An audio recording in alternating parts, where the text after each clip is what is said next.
अस्सलाम वालेकुम स्टूडेंट्स, मैं हूं ईसा सैर और आप देख रहे हैं हमारा यूट्यूब चैनल PMCP एकेडमी। तो बायोलॉजिकल MD-CAT सीरीज़ में जो हमारा नेक्स्ट MCQs है वो द ऑर्गेनिज्म इंट्रैक्शंस में be in the form of. जो ऑर्गेनिज्म का इंट्रैक्शन है, ऑर्गेनिज्म एक दूसरे के साथ जो मिलते जुलते हैं, वो इंट्रैक्शन किस फॉर्म में हो सकता है? प्रीडेशन की फॉर्म में। प्रीडेशन कौन सा इंट्रैक्शन होता है, कौन सा रिलेशन होता है जिसमें प्रीडेटर होता है, एक प्रीडेटर एक शिकार होता है, वो शिकारी होता है, वो क्या करता है, प्रे करता है शिकारी पे। ठीक है, जैसे एक लाइन है वो किस पे करे, डियर के ऊपर अटैक करे, तो वो उनका जो बिहेवियर है, वो हमारा इंट्रैक्शन है, वो हमारे पास क्या कहलाएगा, प्रीडेशन। नेक्स्ट हमारे पास आता है म्यूचुअलिज्म। म्यूचुअलिज्म क्या है कि ये एक ऐसा बिहेवियर है या रिलेशन है जिसके अंदर जो दोनों ऑर्गेनिज्म हैं उन्हें क्या हो रहा हो, फ़ायदा पहुंच रहा हो। एक ऑर्गेनिज्म दूसरे ऑर्गेनिज्म से क्या ले रहा हो, फ़ायदा ले रहा हो। जैसे हम प्लांट्स हैं और एनिमल्स हैं, हमारे दरमियान में जो रिलेशन है वो म्यूचुअलिज्म का है। हम प्लांट से क्या लेते हैं, खुराक लेते हैं, ठीक है, ऑक्सीजन लेते हैं, और प्लांट्स को हमसे क्या चाहिए होता है, कार्बन डाइऑक्साइड। तो ये हमारे पास म्यूचुअलिज्म रिलेशनशिप होगा। कंपटीशन में हम क्या करते हैं, ये भी एक हमारे पास इंट्रैक्शन है, एक रिलेशन है लिविंग ऑर्गेनिज्म का, कि हम सोर्सेज को हासिल करने के लिए, शेल्टर को, पनाहगाह को हासिल करने के लिए, फूड को हासिल करने के लिए हम एक दूसरे के साथ कंपटीशन करते हैं। तो लिविंग ऑर्गेनिज्म में क्वेश्चन में पूछते हैं कि ऑर्गेनिज्म जो है उनका इंट्रैक्शन किस फॉर्म में हो सकता है, तो इसका करेक्ट आंसर आएगा ऑल ऑफ दीज। इन तमाम फॉर्म में हो सकता है, प्रीडेशन की फॉर्म में भी हो सकता है, म्यूचुअलिज्म की फॉर्म में भी हो सकता है, कंपटीशन की फॉर्म में भी हो सकता है। तो इसका करेक्ट आंसर है ऑल ऑफ दीज।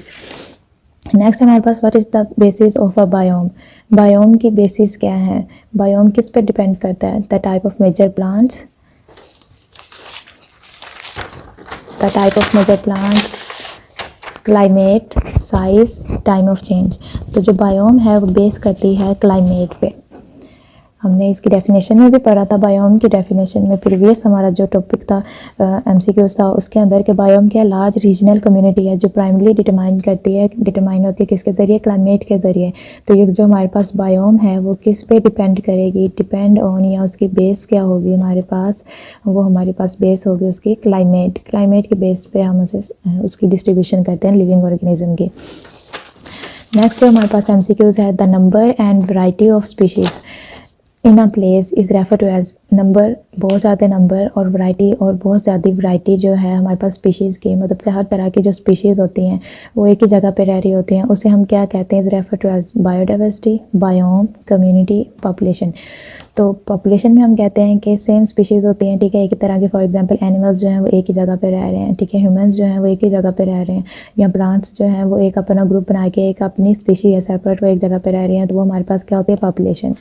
कम्युनिटी में हम कहते हैं कि कम्युनिटी में आ जाएंगे एनिमल्स भी आ जाएंगे और प्लांट्स भी आ जाएंगे, ठीक है, डिफरेंट स्पीशीज़ जो हैं वो एक जगह पे रह रही हैं। बायोम में हमने कहा कि ये हमारे पास क्या होता है, एक रीजनल कम्युनिटी होती है जो क्लाइमेट पे डिपेंड करती है। तो बायोडाइवर्सिटी जो है इसका करेक्ट आंसर है। बायोडाइवर्सिटी क्या होता है, इसके अंदर number and variety of species होते हैं, बहुत ज़्यादा स्पीशीज़ इसके अंदर प्रेजेंट होती है, हर तरह की स्पीशीज़ इसके अंदर प्रेजेंट होती है, उसको हम कहते हैं बायोडाइवर्सिटी। नेक्स्ट हमारे पास आता है about 53.1% of currently known species of organism are. वो कहते हैं करंटली जो हमारे पास 53.1% स्पीशीज़ है ऑर्गेनिज्म की, वो कौन सी है।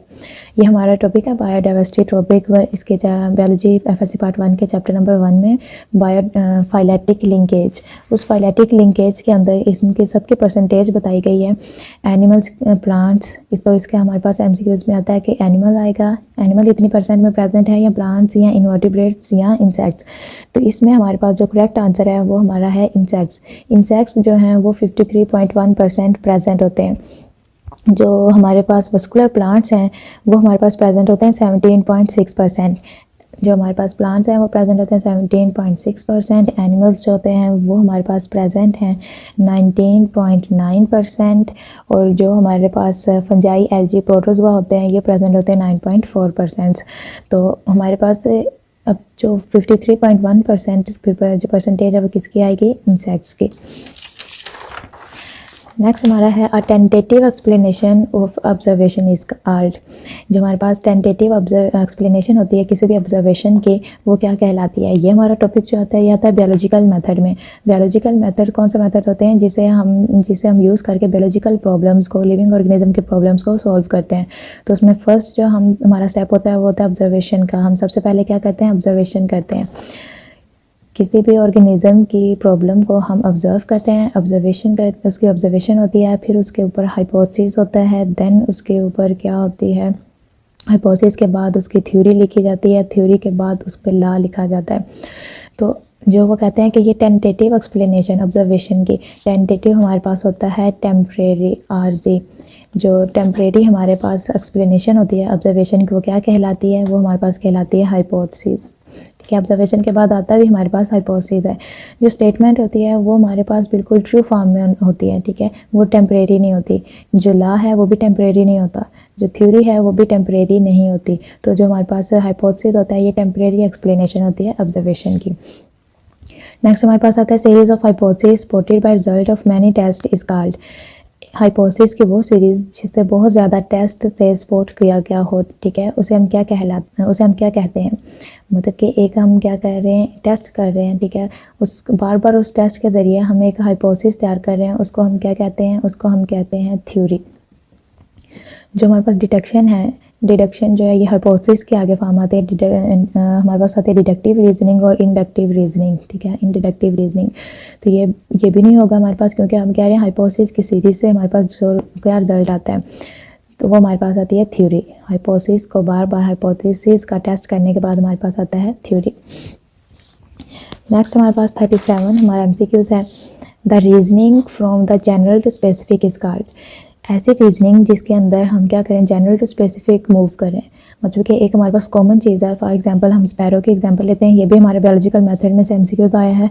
जो हमारे पास रीजनिंग जो जनरल टू स्पेसिफिक मूव करती है, तो जनरल टू स्पेसिफिक में हम कहते हैं कि हमारे एग्जांपल है, हमारी बुक में दी हुई कि स्पैरो है। ठीक है, ये क्या है, कॉमन है। ठीक है, ये जनरल है। अगर इसी स्पैरो के अंदर से हम कह दें कि एक स्पैरो को निकाल लें, ठीक है, और उसके बारे में स्टडी करें, तो वो हमारे पास क्या हो जाएगी, स्पेसिफिक हो जाएगी। जैसे हम कहते हैं कि तमाम जो परिंदे हैं, ठीक है, ऑल बर्ड्स जो हैं हमारे पास, वो क्या करते हैं, उनके अंदर क्या प्रेजेंट होते हैं, विंग्स प्रेजेंट होते हैं, उनके पर प्रेजेंट होते हैं। उन्हीं बर्ड्स में से हम एक बर्ड निकाल लें, स्पैरो, ठीक है, हम कहते हैं कि ये स्पैरो जो है इसके अंदर भी क्या है, विंग्स हैं, तो ये हमारे पास क्या हो जाएगी, स्पेसिफिक हो जाएगी। तो ऐसी रीजनिंग जो general to specific move out करती है वो हमारे पास कहलाती है डिडक्टिव रीजनिंग। इंडक्टिव रीजनिंग में हम मूव करते हैं स्पेसिफिक टू जनरल मूव करते हैं हम। थ्योरेटिकल में क्या होती है, थ्योरी बनती है। ठीक है, और साइंटिफिक जो होता है ये साइंटिफिक लॉ होता है। ठीक है, तो हमारे पास क्या बचेगा, डिडक्टिव रीजनिंग में हम स्टडी करते हैं general to specific.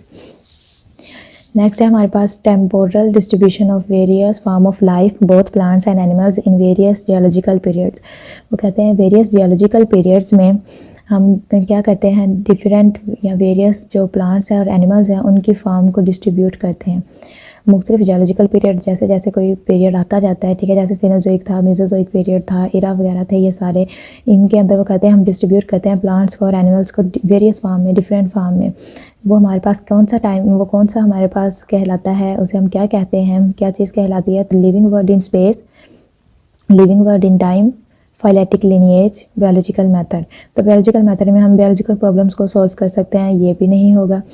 Phyletic lineage में हम क्या करते हैं, बायोडाइवर्सिटी, डिफरेंट ऑर्गेनिज्म की बायोडाइवर्सिटी को चेक करते हैं। ठीक है, ये भी नहीं होगा, ये हर इरा में आएगा। ठीक है, लिविंग वर्ल्ड इन टाइम जो है ये इसका करेक्ट आंसर है। लिविंग वर्ल्ड इन टाइम के अंदर हम क्या करते हैं, डिफरेंट वेरियस जो जियोलॉजिकल पीरियड्स आते जाते हैं, टाइम वक्त के साथ साथ जो पीरियड आते जाते हैं उसमें हम प्लांट्स को और एनिमल्स को वेरियस फॉर्म में डिस्ट्रीब्यूट करते हैं। तो इसका करेक्ट आंसर हमारे पास आएगा living world in time. Next हमारे पास है fungi and algae evolved in. Fungi और एल्गी जो है वो किस इरा में इवॉल्व हुए थे, किस इरा में हमने इसे डिस्कवर किया था, किस इरा में सबसे पहले ये नज़र आए थे। तो उसमें हमारे पास इनोजोइक इरा, सीनोजोइक इरा, मेसोजोइक इरा, पैलियोजोइक इरा, प्रोटीरोजोइक इरा। तो हमारे पास जो हमारा टॉपिक है living word in time, living word in time में एक हमारे पास नीचे ग्राफ दिया गया, उसके अंदर उन्होंने हमें बताया है कि जो प्रोटीरोजोइक इरा है 2000 मिलियन ईयर्स अगो, इसके अंदर क्या प्रेजेंट थे, फंजाई और एल्गी प्रेजेंट थे। फंजाई और एल्गी की स्टडी की गई, फंजाई और एल्गी को फर्स्ट टाइम देखा गया। तो फंजाई और एल्गी इवॉल्व किस इरा में हुए थे, प्रोटीरोजोइक इरा में फंजाई और एल्गी डिस्कवर्ड हुए थे। देन हमारे पास लास्ट हमारा एमसीक्यूज है, one of the following is regarded as dynamic collection of organism. इनमें से कौन सा है ऑप्शन है जिसे जो क्या कहलाता है, डायनामिक कलेक्शन ऑफ ऑर्गेनिज्म कहलाता है। तो जो डायनामिक कलेक्शन ऑफ ऑर्गेनिज्म है वो है हमारे पास कम्युनिटी। जो कम्युनिटी है इसे हम डायनामिक कलेक्शन ऑफ ऑर्गेनिज्म भी कहते हैं, क्योंकि इसके अंदर जो हमारे पास क्या है, डिफरेंट स्पीशीज़ हैं, प्लांट्स और एनिमल्स हैं, उनके अंदर इक्वली क्या आ रही होती हैं, फ्लक्चुएशंस आ रही होती हैं। मतलब कि सबकी अमाउंट जो है, सबकी क्वांटिटी जो है वो इक्वल है। प्लांट्स इक्वली हैं, एनिमल्स इक्वल हैं। एनिमल्स प्लांट्स को खाते हैं, प्लांट्स जो हैं वो एनिमल से क्या लेते हैं, खुराक वगैरह लेते हैं। तो ये कम्युनिटी के अंदर होता है। जो डायनामिक कलेक्शन है ऑर्गेनिज्म की वो हमारी किस में होती है, कम्युनिटी में।